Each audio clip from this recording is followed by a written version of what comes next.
John Keller has a 13-pound bike, legs that can easily withstand well over 5 watts per kilogram, and a goal of taking the Magnolia KOM today. John, how are you, and what is this climb we're about to tackle? Let's see. I'd say it's the hardest climb in Boulder.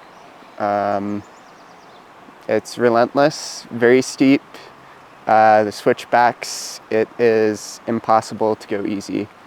And if you have like wrong gearing, you're just in for it. Your host. Walking up. I hate this climb, John. So the first time I did this climb, I didn't know any better, and subsequently I've only done this climb when I had to, like during an event, like during the Hot Route Rockies test event.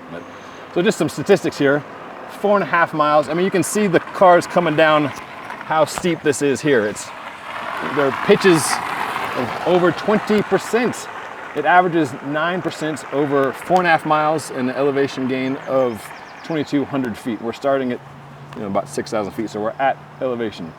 John currently sits second here between two gentlemen whose names you certainly know. Tom Danielson has the KOM. A young lad named Sepp Kuss is third behind him. So I want to talk about your bike. I want you to talk about the bike. And I want to talk about your pacing strategies. And then we're going to ride this sucker, and through the miracle of video editing, we'll get going a little bit earlier in the video, and so you can hear about John's bike and strategy while you're watching him ride.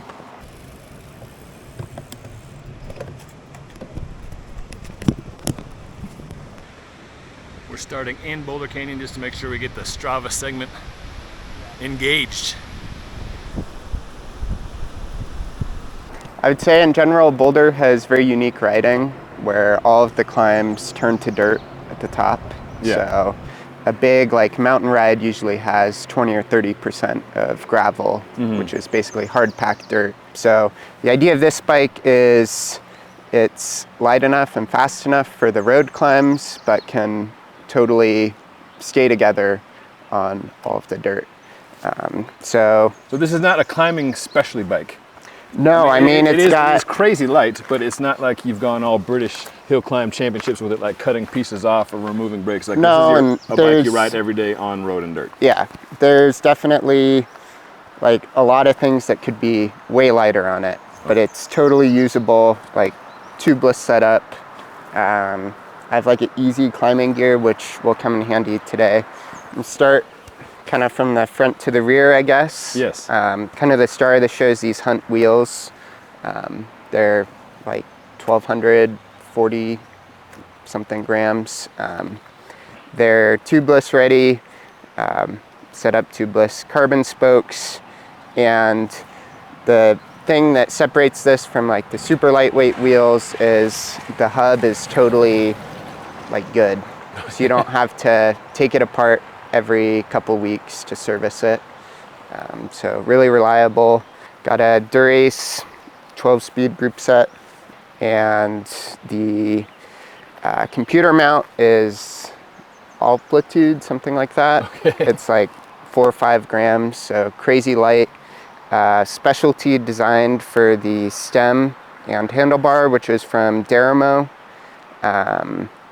Super light. It's very flexy, so would not recommend for you or most people. That moves. You feel it in the drops for sure. Yeah. And then I got a 3D printer, so I 3D printed the bar end plugs and the stem cap. Nice.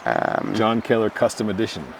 Let's see, the frame is an Athos frame, super lightweight, less than 1,000 grams. That doesn't look like the stock. No, it is not. Collar. It is a fully carbon one. I think it's 6 grams. So lots of carbon paste throughout the whole bike to keep it together. Darmo's seat post also with. Yep. With the crazy Dyneema string mounting. It's been rock solid, even on the dirt. I have a Burke short nose saddle, which is really, really good. It gets less than 100 grams, super light. It's a THM crankset, so ridiculously light. Everything's carbon. The spindle is fully carbon.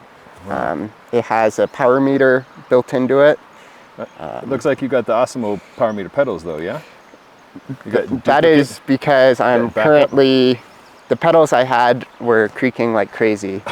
So I've swapped them out. Okay. And those are off to get RMA'd, I guess. Okay. And those pedals were what? What's your pedal of choice for?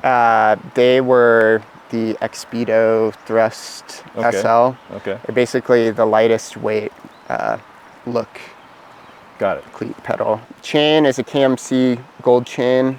There's gold accents on the frame, so I kind of went overboard with the gold and replaced a bunch of the like little bolts and all the small stuff. Ceramic speed, oversized pulley wheel. Yep, for I don't know how many watts that actually saves me, but 47 watts. For the hill climbs, I think it actually is worth the trade-off of the efficiency. Of a little extra weight in exchange for a little more efficiency. And I have a ceramic speed bottom bracket as well. And this isn't the stock hanger, is it? Like the? It's a direct mount hanger.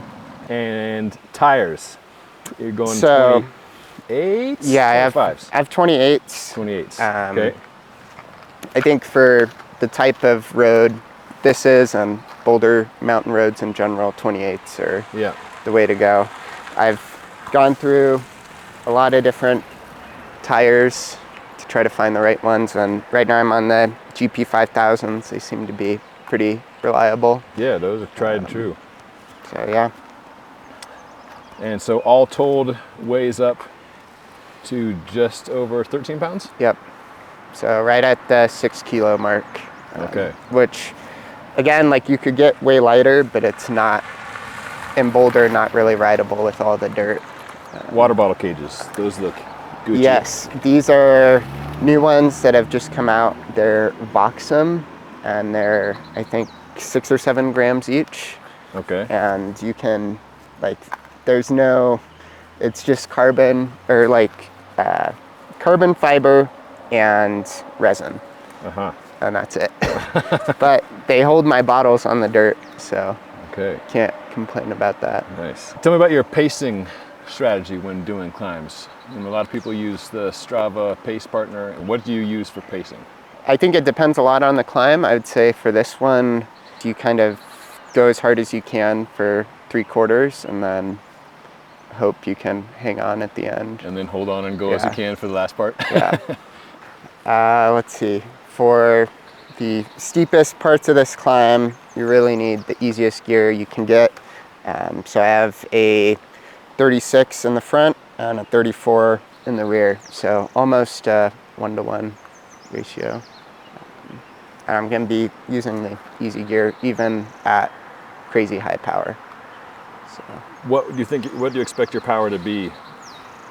My target is to be between 380 and 400 for the whole thing. So. Today I'm on an e-bike. Praises be, this BMC Road Machine Amp X, which has a 300 watt-hour motor. So that, combined with the coffee in my bottle, I hope will be enough for me to keep up with Keller on this climb. This video is supported by Perk Coffee, the good folks down in Georgia, brewing up in Atlanta and Savannah. They support a number of bike teams and bike causes, and myself. If you want to save 15% on coffee, you can use the code RIDE15, and the coffee they brew in Georgia will be shipped to your door. Are you a coffee drinker, sir? Yes, heavy coffee drinker. So, technical question, this morning, what was the selection? Well, the research says about 2 cups of coffee is the right amount of caffeine. So, just whatever. I do drip coffee at home. Yeah. So, keep it simple. 2 cups of coffee. Yep. 13-pound bike, some strong legs and lungs. I'm gonna have a gel too, and then that'll get me going. All right. I'm gonna let you warm up, and then we will give this a crack. Sounds good.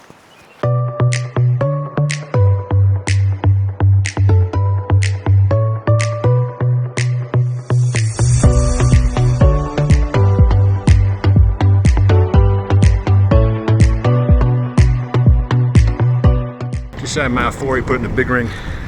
We're still at, what, 7-8% grade. giving it.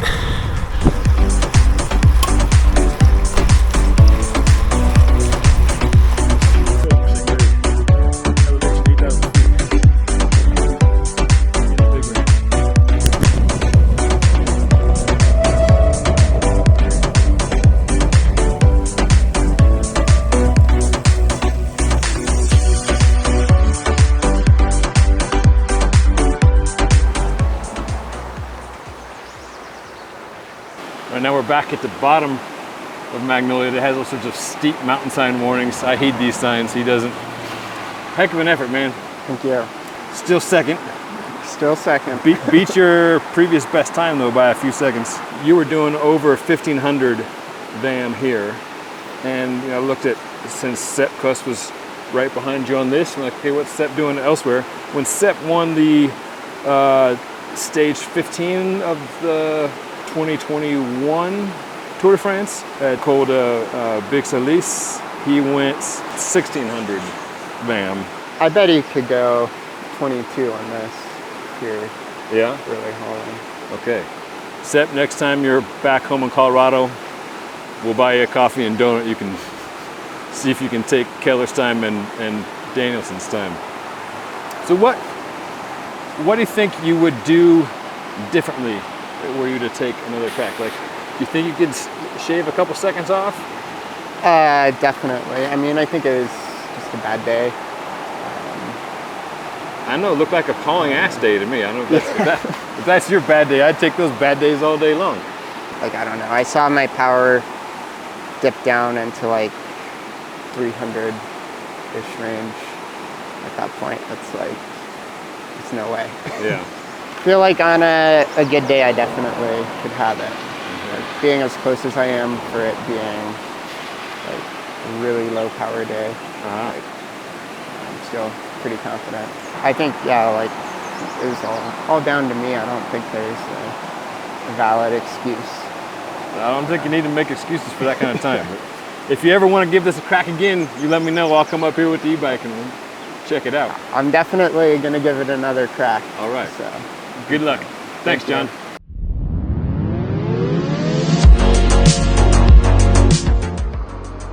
All right, Ben, here we are 2 weeks later. Went full gas up Magnolia today and got it, but just barely. So here we are. Paced it about the same. Bike hurt really bad.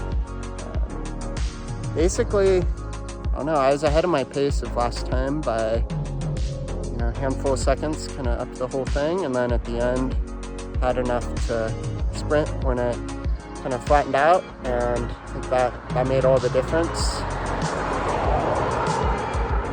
Pretty cool day, very humid. The forecast said it's gonna rain, but just decided to go for it, and really happy. I don't know, it's a good feeling when your legs finally show up. So, I'm out.